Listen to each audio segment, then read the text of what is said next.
Bonjour à toutes et à tous qui êtes notamment si nombreux en ligne pour nous rejoindre à cette nouvelle formule d'un après-midi d'études qui nous réunit aujourd'hui autour de l'Association des philosophes chrétiens. Alors peut-être 2-3 mots sur les nouvelles orientations de cette association. Avec tout un ensemble de jeunes philosophes qui sont montés au créneau pendant toute cette année, nous avons revu la charte fondamentale de cette association. Alors l'association, nous lui avons donné essentiellement 2 grandes directions qui vont expliquer un peu le thème de cet après-midi, puis la manière dont on fonctionne. Je vais les résumer, les grandes orientations. La première, elle est assez simple, c'est de dire la philosophie et les philosophes chrétiens, ils doivent un tout petit peu se préoccuper aussi des problèmes de société. Faire des choses très académiques, très abstraites, c'est bien, il en faut, mais l'association souhaite participer à la résolution des questions de société qui nous entourent. Donc la philosophie chrétienne au service de la société. Et puis le deuxième grand axe qui explique un peu les moyens que nous mettons aujourd'hui en œuvre, c'est d'être profondément numérique. L'association sait pertinemment qu'en France, aujourd'hui, c'est 40 millions d'utilisateurs de YouTube.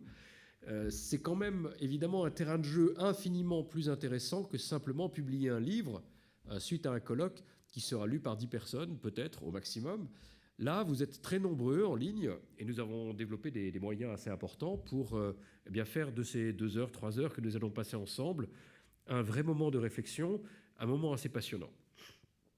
Alors, l'après-midi, nous l'avons conçu à la manière médiévale, figurez-vous. Nos jeunes philosophes ont été assez séduits quand je leur ai expliqué la manière médiévale de penser qui se faisait de manière dialectique, c'est-à-dire que, on demandait aux jeunes théologiens et aux jeunes philosophes d'adopter des prises de position pour, pro, ou contre, sic et non, pro et contra.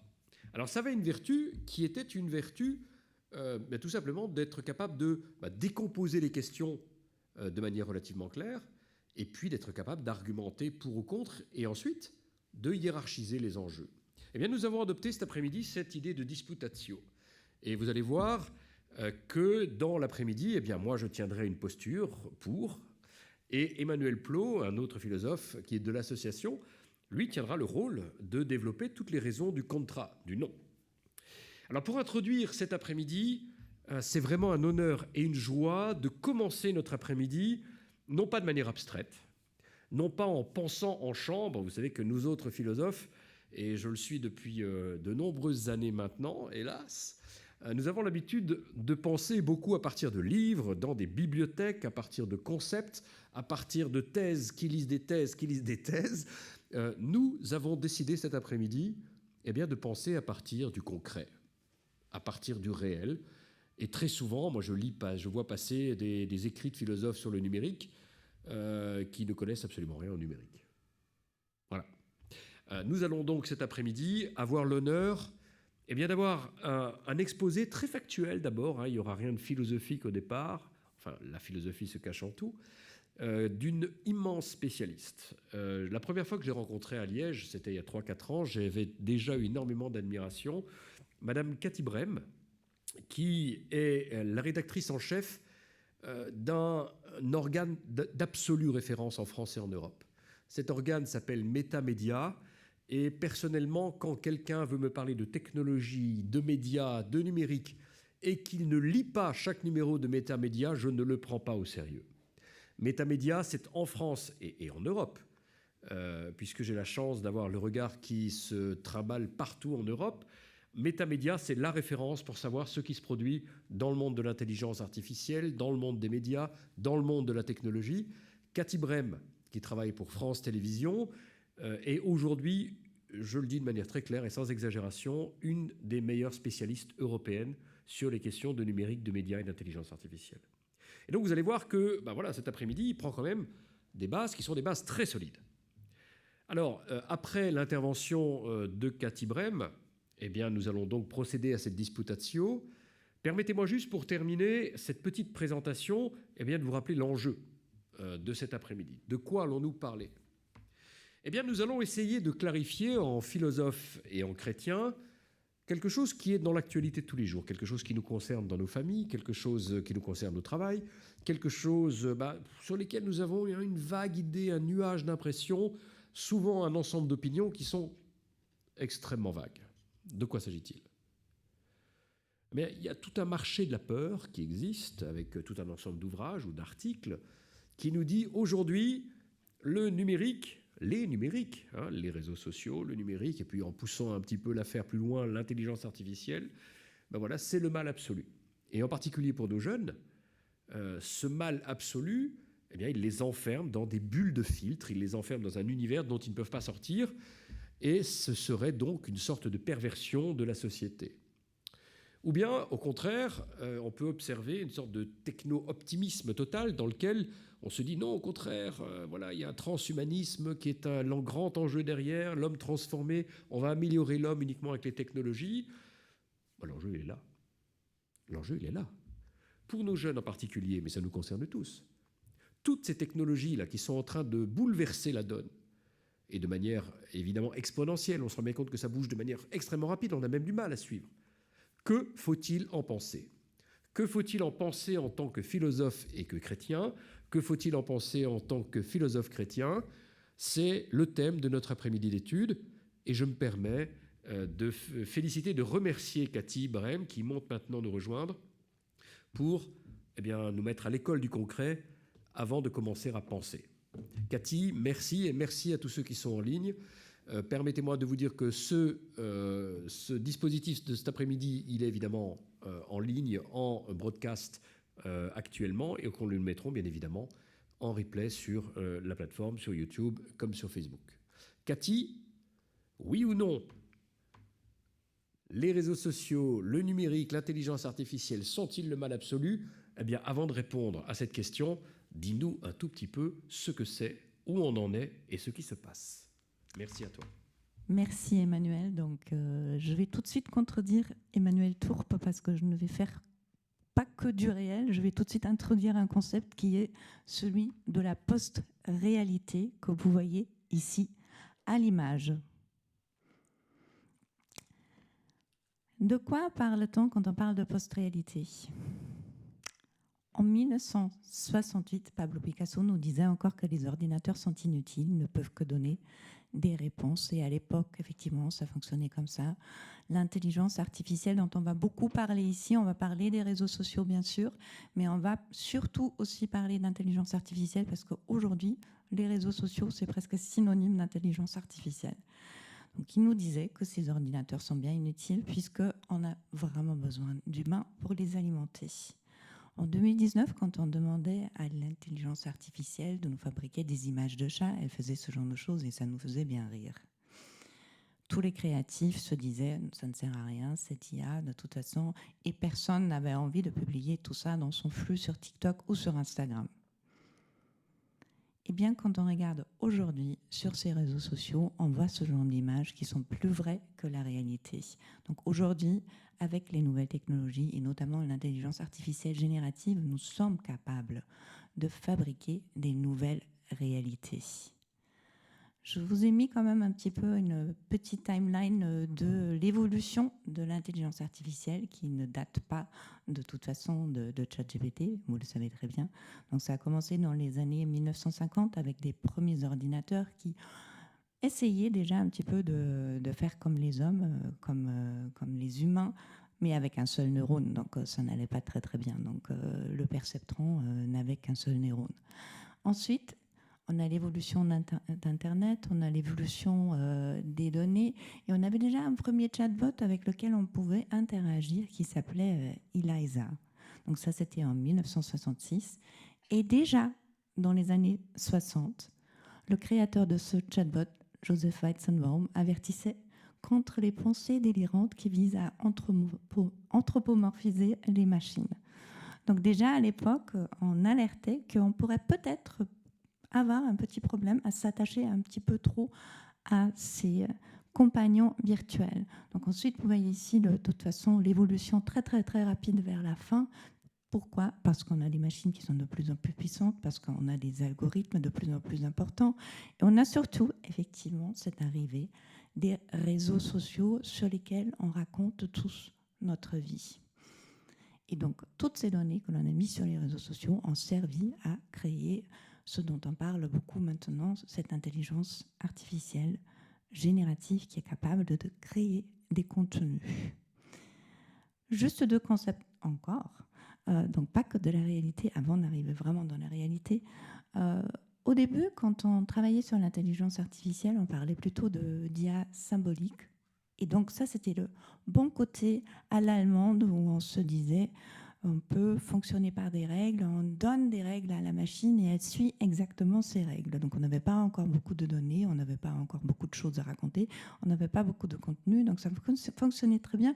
Et on peut presque le mettre en parallèle avec un autre allemand qui est Kant, justement, et ce rationalisme. À l'époque, ça fonctionnait très bien, c'était très 0-1 et on était plutôt rassurés. Eh bien, aujourd'hui, on est plutôt allé sur l'autre courant de l'intelligence artificielle qui est celle de l'IA connexionniste, qui fonctionne de la manière suivante. L'IA se nourrit de tout ce qu'elle trouve sur Internet, donc c'est-à-dire de tout ce qu'elle trouve aussi sur les réseaux sociaux, et elle va tirer ses propres conclusions et imaginer elle-même des principes du fonctionnement du monde. Tout le monde a très très vite oublié qu'en 2019, quand OpenAI, donc les créateurs de ChatGPT, avaient sorti une première version de leur chatbot, quand ils avaient publié cette version-là, ils l'ont tout de suite retirée en disant que c'est beaucoup trop dangereux pour l'humanité. Eh bien, visiblement, aujourd'hui, ce n'est plus du tout le cas. Ce n'est plus dangereux. On parle de réseaux sociaux, mais avant les réseaux sociaux, il y avait le salon où tout le monde se réunissait le soir à 20h pour regarder les informations ensemble. Donc, à cette époque-là, tout le monde avait la même information, tout le monde pouvait échanger autour de cette information et peut-être se former plus ou moins sa propre opinion. Maintenant, nous avons des intermédiaires nouveaux qui sont des nouveaux gardiens de la culture et du savoir, qui sont les réseaux sociaux. Et de plus en plus, y compris nous, les médias, il faut que l'on se pose la question quel est le goût de cet algorithme et comment on peut répondre à ses besoins pour être visible auprès de nos audiences. Ces mondes-là sont dirigés par ces personnes que vous voyez ici à l'image, qui sont les dirigeants de Microsoft, de Google, de OpenAI, petit nouveau qui est arrivé pour l'intelligence artificielle, et surtout de Meta, donc d'Instagram, de Facebook, de WhatsApp.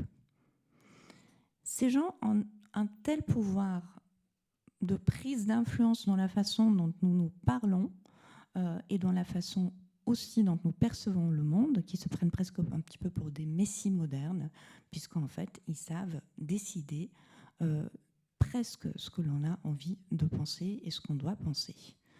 On parlait des bulles de filtre et c'est effectivement ce qui se passe sur les réseaux sociaux. Sur les réseaux sociaux, on se retrouve tous ensemble, entourés, grâce aux algorithmes, de gens qui pensent comme nous.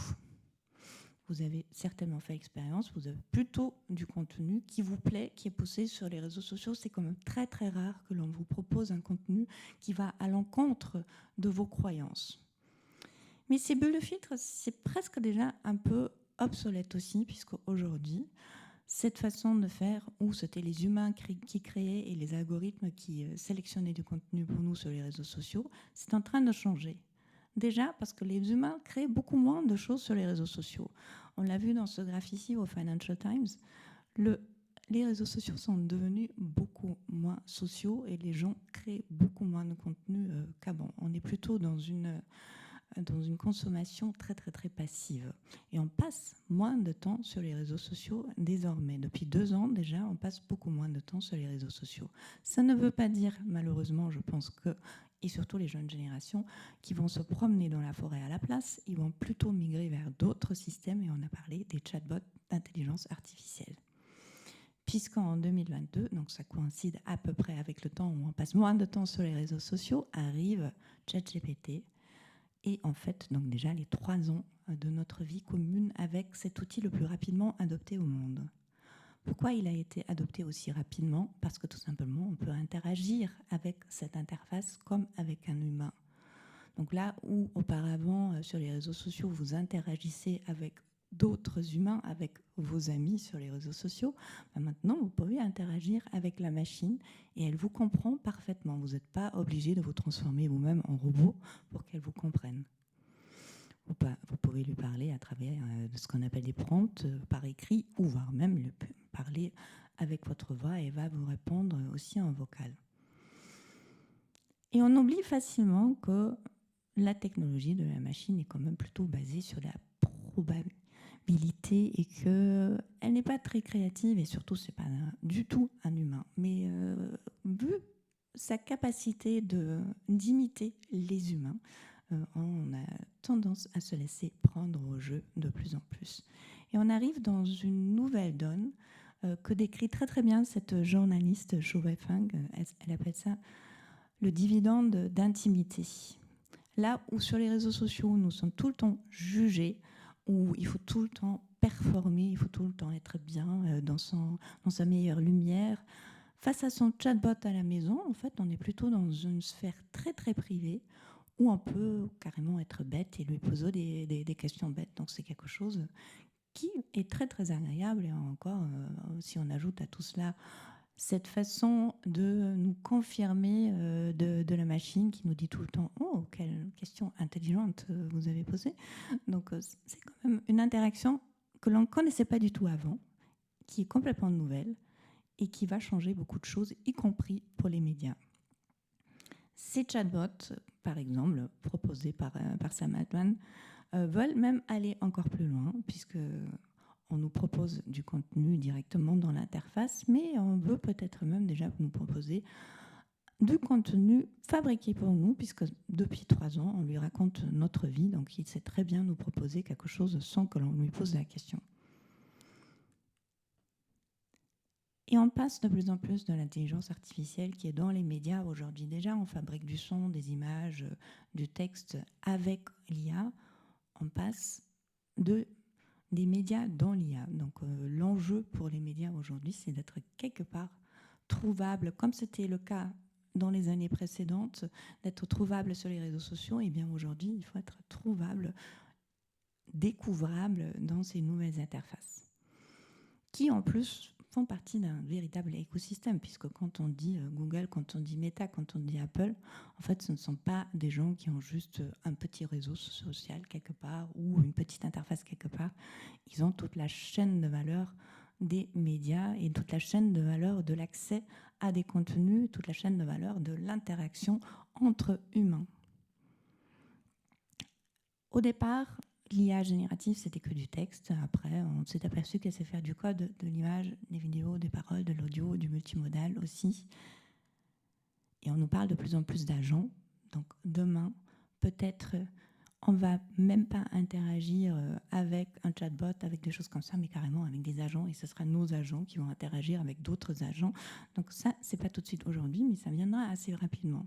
Puisque si on regarde la structure qui est en train de se mettre en place, c'est que l'on a quelque part le cerveau, qui sont les grands modèles de langage, on a le chatbot avec lequel on interagit par la voix, et on a de plus en plus cette couche d'agents qui sont les mains, qui peuvent donc exécuter des choses, qui peuvent par exemple nous réserver des billets d'avion, nous garder complètement dans cette interface, encore une fois. Donc on n'a pas du tout besoin d'aller sur un réseau social classique. On peut tout faire avec son agent, avec son majordome, pas forcément tout à fait gratuit, mais entièrement dédié à nous, peut-être demain.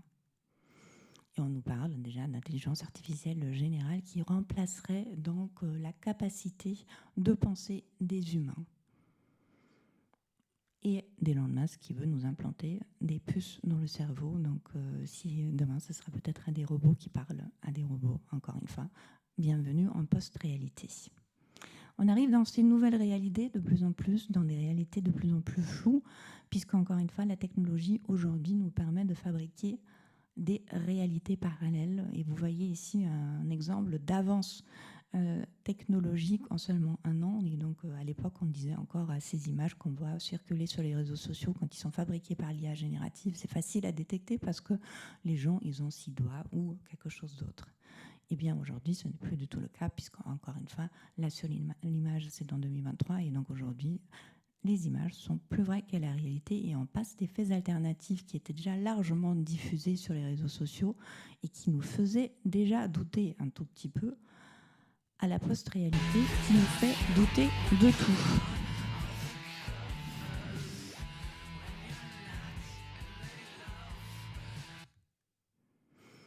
Et même Donald Trump, en premier, utilise l'intelligence artificielle générative pour créer des réalités parallèles, y compris pendant sa campagne électorale. Et donc, on se demande si ces images qu'on voit là sont vraies ou pas vraies. Donc, on avait la post-moderne où la vérité absolue n'existait pas déjà. Et donc, on arrive dans une post-réalité où, en fait, il n'y a plus vraiment de réalité factuelle, puisque tout un chacun peut créer, générer sa réalité et la diffuser sur les réseaux sociaux.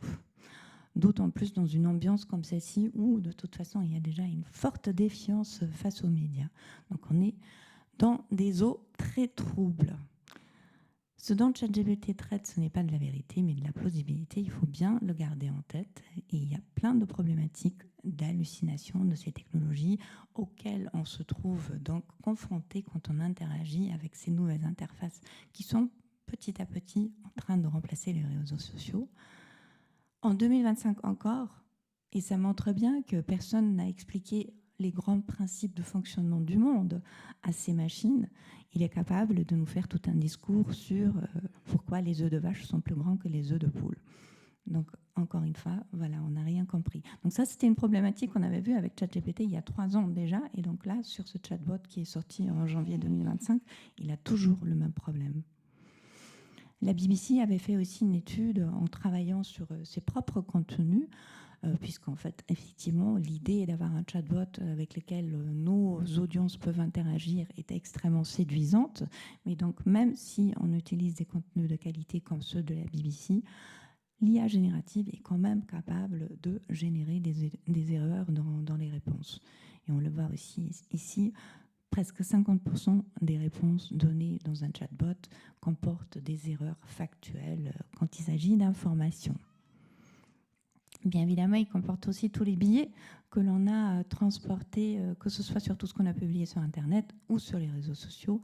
Donc, encore aujourd'hui, quand on lui demande d'imaginer un CEO, elle va nous fabriquer plutôt quelqu'un d'une 50aine d'années, plutôt blanc, et pour les secrétaires, c'est la même chose. Elle transcrit et traduit tous les billets que nous avons dans notre société aujourd'hui, et c'est quelque chose dont il faut être conscient. Ce ne sont pas des interfaces neutres auxquelles on parle, ce sont des interfaces qui sont de toute façon probablement en grande partie, comme c'était déjà le cas des réseaux sociaux, fabriqués par des ingénieurs plutôt blancs aussi, ou asiatiques, mais en tout cas pas très très divers. Et quand on lâche cette IA toute seule sur les réseaux sociaux, elle fait ce genre de choses. Elle a fait en 2016 déjà sur, à l'époque encore Twitter, mais en revanche, elle a refait aussi toujours sur la même interface, donc aujourd'hui sur X et sur l'IA d'Elon Musk qui s'appelle Grok. Et elle a fait la même chose avec un petit délit de négationnisme. Elle vient de le refaire il y a quelques semaines.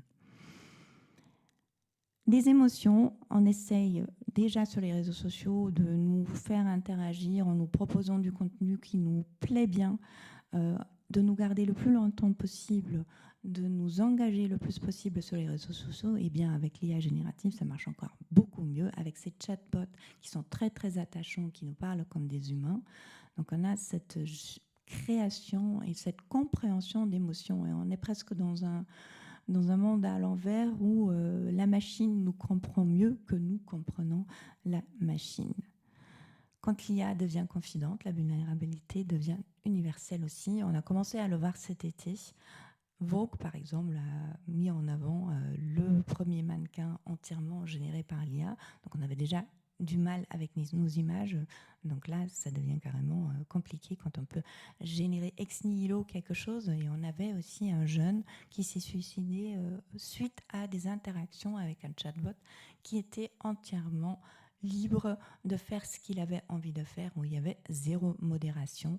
Donc quelque chose que l'on a essayé de mettre en place un tout petit peu sur les réseaux sociaux, mais qu'on n'a pas encore dans cette espèce de Far West des chatbots. Et c'est aussi le cas non seulement de ChatGPT, mais d'autres chatbots comme celui de Claude par exemple aussi. Et Sam Altman, il veut même nous proposer d'aller encore beaucoup plus loin en ajoutant peut-être même des interactions érotiques, encore une fois, avec le but de nous engager toute la journée, de nous attacher à son interface et de nous rendre peut-être complètement dépendant de cette interface, dans une bulle non plus de filtre, mais dans une sorte de bulle solipsiste où on est tout seul, nous-mêmes, à nos propres biais. Avec des questions éthiques aussi, avec l'IA générative qui sait tout générer, elle sait aussi générer des dialogues avec des personnes décédées, comme cette poète polonaise sur une radio polonaise. Et on peut se poser la question, est-ce qu'on a le droit d'utiliser ces technologies pour fabriquer du deepfake for good, ce qu'on a fait par exemple dans un documentaire à France Télévisions ici, où on a remplacé en fait les images, les visages de jeunes femmes par l'IA générative. Donc demain sur les réseaux sociaux, demain quand vous vous promenez dans le monde numérique, parce qu'on est obligé en fait peut-être d'identifier tout ce qui est fabriqué par l'IA, puisqu'il y en a de plus en plus. Il y a même des gens qui ont sorti des chiffres qui diraient que l'année prochaine on aurait 90% du contenu diffusé sur les réseaux sociaux qui serait fabriqué par l'intelligence artificielle. Est-ce qu'on a besoin d'un label info bio? On se pose la question. En tout cas, les gens voudraient bien que on dise quand on utilise l'IA générative. European Broadcasting Union a aussi essayé de cadrer notre relation, la relation des médias avec ces géants de la tech, donc déjà pendant la phase des réseaux sociaux, mais encore aujourd'hui aussi dans ces nouvelles interfaces de chatbot, en leur demandant d'être au moins mis au courant quand ils utilisent nos contenus, d'être cités convenablement et d'être peut-être dans le meilleur des mondes possible et aussi rémunéré. Mais tout ça c'est bien gentil face à un monde où les jeunes générations ne se posent pas forcément la question si quelque chose est vrai ou pas vrai, s'il existe réellement, comme nous explique ici Keanu Reeves. So I start to say, well, there's this guy who's in a kind of virtual world and he finds out that there's a real world and he's really questioning what's real and not real, and he really wants to know what's real. And the young girl was like, why? And I was like, what do you mean? She was like, who cares if it's real? And I was like, what, you don't care if it's real? And she was like, no. Isn't that wild? It's awesome. Donc effectivement, c'est une génération qui se sent plus elle-même avec leurs avatars sur un réseau social qui s'appelle Roblox aussi, qui est normalement une plateforme de jeu, mais qui est utilisée par les jeunes comme réseau social pour parler à travers leurs avatars. Et une génération alpha qui arrive, qui est même la première génération AI native, à qui il va falloir expliquer tout ce qu'on vient d'entendre, et d'autres jeunes qui sont capables de suivre des influenceurs 100% virtuelles, comme celle-ci à l'image, ou voire même, il y a même des influenceuses régionales maintenant, 100% virtuelles. Problématique aussi de l'IA, bien évidemment, tout ça, ça s'est alimenté, et ça c'est une problématique pour les médias, avec du contenu disponible sur Internet, on l'a dit, y compris des réseaux sociaux, il a mangé tout ça et il nous régurgite à la fin des contenus différents, de la musique, des images, des vidéos qui inondent les réseaux sociaux. On a eu la grève des acteurs de Hollywood il y a 2 ans, justement face à ces progrès technologiques qui peuvent à terme les remplacer. Même chose pour les gens qui font des doublages de voix. Dorothée Pousséo, Adeline Chetaille, Lou Howard, Pascal Chemin, Lila Lacombe, je suis comédienne. Je suis comédien et je suis la voix française de Morgan Freeman. Pumba, Hakuna Matata. Samuel L. Jackson, Freezer, Jim Carrey, Mark Simpson. Je suis la voix française de Mère Simpson. Et notre métier pourrait totalement disparaître. Donc demain, si sur les réseaux sociaux, vous entendez une voix, vous n'êtes pas toujours à 100% sûr que c'est une voix réelle d'un acteur réel. Les moteurs de recherche sont en train de se transformer en moteurs de réponse et on n'a plus besoin de cliquer sur les liens pour directement être informé de quelque chose. Même de moteurs de recherche profonde, puisque l'IA peut simuler une recherche sur différentes plateformes en même temps et carrément, peut-être demain, remplacer quelqu'un qui écrit une thèse. Est-ce qu'il faut les bloquer, pas les bloquer? Si les médias bloquent les robots de ces nouvelles interfaces conversationnelles, ça veut dire aussi qu'on ne retrouvera plus nos contenus pour alimenter ces nouvelles interfaces. C'est un petit peu la même question philosophique de est-ce qu'il faut aller sur TikTok ou pas en tant que média. Il y a beaucoup de médias qui signent des contrats avec les différentes interfaces pour y être. Le SEO, de toute façon, se transforme déjà en quelque chose de nouveau qui nous demande de transformer nos contenus, de les référencer pour ces nouvelles interfaces. En France, il y a de plus en plus de jeunes déjà qui s'informent via des chatbots et qui passent donc de plus en plus de temps sur ces chatbots. Et l'IA générative est effectivement principalement utilisée pour rechercher des informations. Donc, quand on se dit ceci et quand on se souvient des 50% de plus ou moins petites erreurs de citation dans les interfaces de chatbot, on se retrouve quand même dans une réalité un petit peu déformée. L'IA, elle a besoin des humains. Pourquoi ? Parce que si on laisse l'IA générative s'alimenter uniquement d'IA générative, il y a des études scientifiques qui montrent que de toute façon, au bout d'un moment, tous les modèles se dégradent. C'est un petit peu comme si on faisait un gâteau avec des ingrédients de base et après on refait un gâteau à partir de ce gâteau qu'on a déjà. Donc ça ne fonctionnera pas et donc l'IA a forcément vraiment besoin de nous pour toujours avoir des belles images de fleurs comme moi ici au début. Il y a aussi l'impact écologique qui s'ajoute à cela. Est-ce que demain, on a vraiment besoin d'un réseau social où on peut fabriquer à la chaîne des vidéos de chats en utilisant l'IA générative? C'est pas sûr. Déjà, pour écrire un email, on a besoin d'une bouteille d'eau potable pour le faire. Donc, l'impact de ces nouvelles technologies est quand même énorme. Elon Musk nous propose, donc pour nous sauver, un GPT de la vérité. Pas sûr que ce soit la bonne solution. Il nous dit déjà, lui peut nous proposer, avec son Grok, qui son IA, de réécrire entièrement le corpus de connaissances du monde et de corriger quelques petites erreurs selon lui. Les réseaux sont vraiment aujourd'hui remplis de contenus fabriqués par l'IA. On est un petit peu dans ces prisons plastiques qui fait que même Amazon a limité à 3 livres par jour le nombre de livres qu'on peut soumettre sur la plateforme.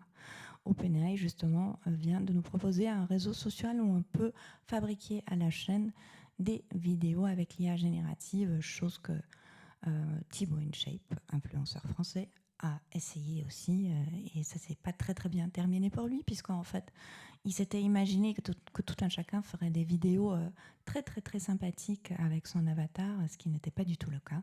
Donc finalement, il a fini par attaquer en justice ces outils d'IA générative.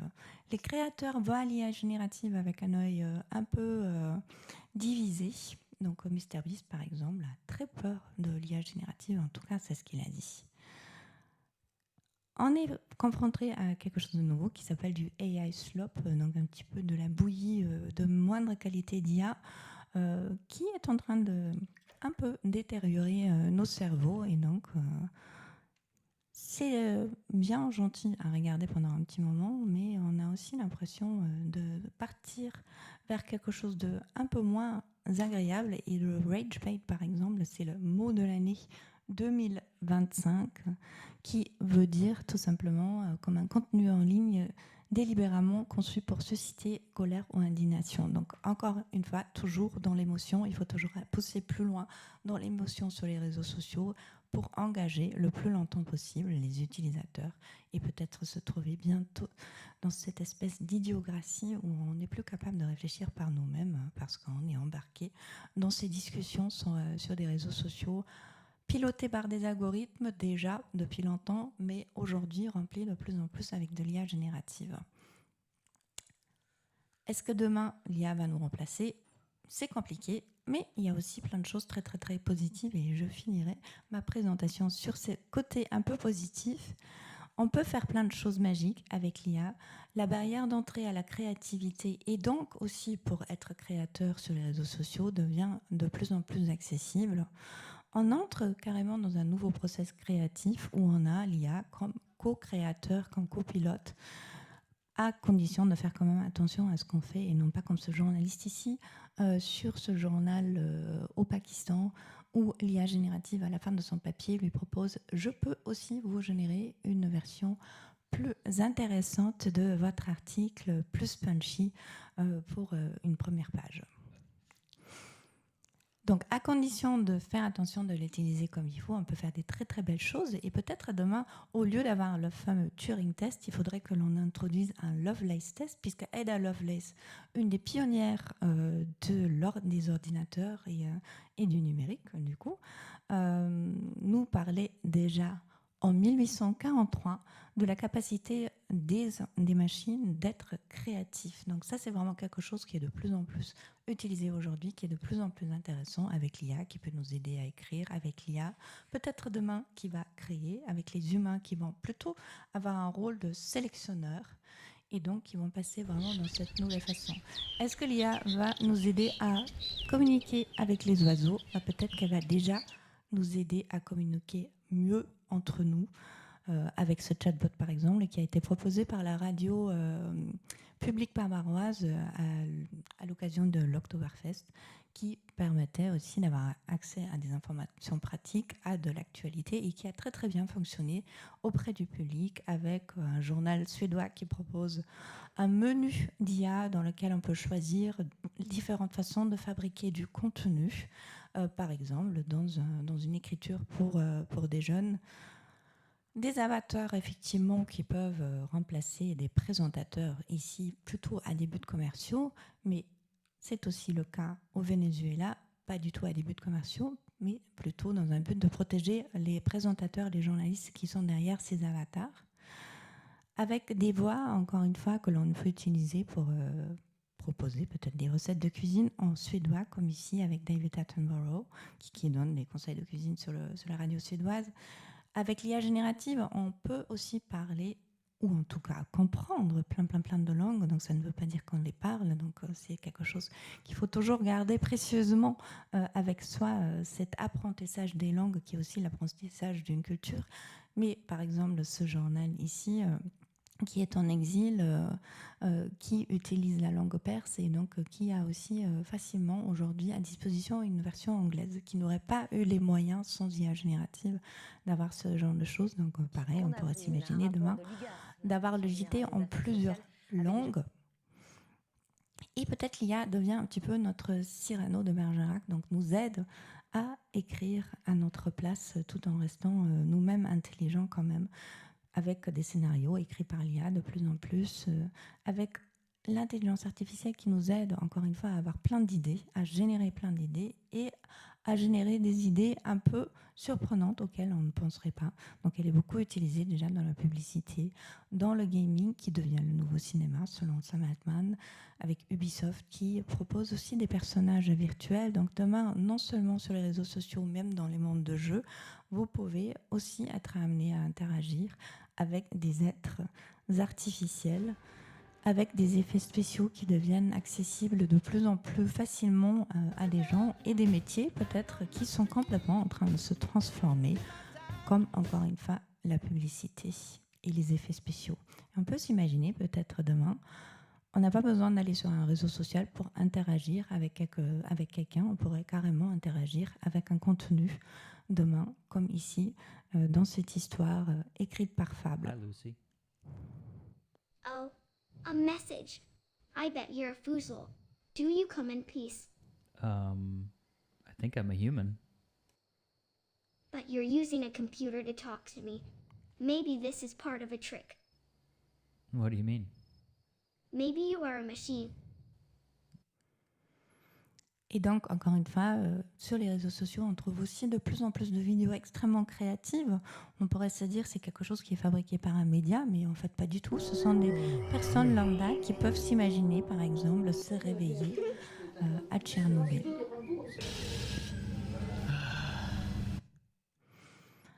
Donc, on a deux choix, effectivement. Comme toujours, quand on a une nouvelle technologie comme celle-ci, on a un petit peu tendance à faire du skeuomorphisme, c'est-à-dire de reproduire ce qu'on sait déjà faire et les formats que l'on connaît déjà.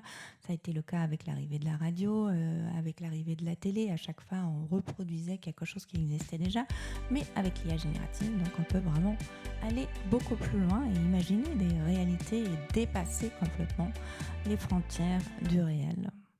Le contenu devient de plus en plus liquide, on passe facilement d'une image à une vidéo. On peut avoir des formats différents, avec différentes écritures, et donc de pouvoir s'adresser à différentes personnalités, différentes personnes sous différents formats. On peut transformer facilement un format texte en d'autres formats. Google nous propose aussi maintenant des audio overview, donc on peut avoir un résumé de l'actualité en audio, et Notebook-LM, encore une fois du même Google, nous propose d'autres formats par rapport au format qu'on connaît déjà pour rendre plus accessibles des contenus, comme par exemple ici le roman L'Ulysse de James Joyce. Et dernièrement aussi, on a fait le test d'ailleurs avec le dernier cahier de tendance de Metamedia, on peut le rentrer dans cette interface et on peut rendre également accessible tout ça et encore une fois interagir avec des contenus et imaginer sa propre version et son propre show Netflix, peut-être demain être la star de sa propre bande d'annonces personnalisée, et on peut finir par passer du temps tout seul avec les machines et peut-être rentrer le soir chez soi et avoir envie de voir un film avec son acteur principal, son actrice principale. Et au lieu de chercher pendant 30 minutes quelque chose, on peut se fabriquer soi-même son contenu sur mesure. Donc pour ne pas se retrouver demain dans cette situation avec deux robots qui se posent la question, c'était quoi déjà les humains, à quoi ça servait? Peut-être qu'on peut prendre un peu de recul par rapport à tout ça et se dire qu'est-ce qu'on a réellement envie de faire avec l'intelligence artificielle. Il y a aussi une tendance dans l'autre sens qui est plutôt plus du tout être sur les réseaux sociaux ou plus du tout se retrouver justement face à cette masse de contenu généré artificiellement et retourner dans la nature. Donc on l'a vu ça beaucoup cet été. Et de toute façon, on peut toujours se dire que par rapport à cette IA générative, par rapport à cette nouvelle donne et ces nouvelles interactions, c'est quoi notre valeur ajoutée d'un humain? Si on demande à l'IA générative de nous dessiner un mouton, elle va nous dessiner un mouton magnifique comme celui-ci, dans plein de versions différentes, mais ça sera toujours un mouton avec 4 pattes. Jamais elle ne serait capable de fabriquer ce genre de choses, ce qu'a fait Saint-Exupéry au bout d'un moment, quand le Petit Prince lui a cassé un petit peu les pattes au bout d'un moment, parce que jamais le mouton dessiné était le bon. Donc il a mis dans une boîte et le Petit Prince était ravi. Donc ça, c'est quelque chose que l'intelligence artificielle générative aujourd'hui n'est pas capable de faire. Et donc nous, les humains, allons toujours à portée de main pour avoir cette intelligence augmentée, comme c'est dit en fait aussi dans l'idéogramme chinois. Donc demain, on va de plus en plus peut-être interagir avec des machines, que ce soit sur les réseaux sociaux, que ce soit sur les chatbots. Donc il faut que l'on soit conscient de cette nouvelle technologie et que l'on soit conscient de notre rôle là-dedans et quel rôle on veut jouer demain dans un monde rempli de contenus générés par l'IA et de contenus qui sont peut-être aussi transposés et communiqués par des agents.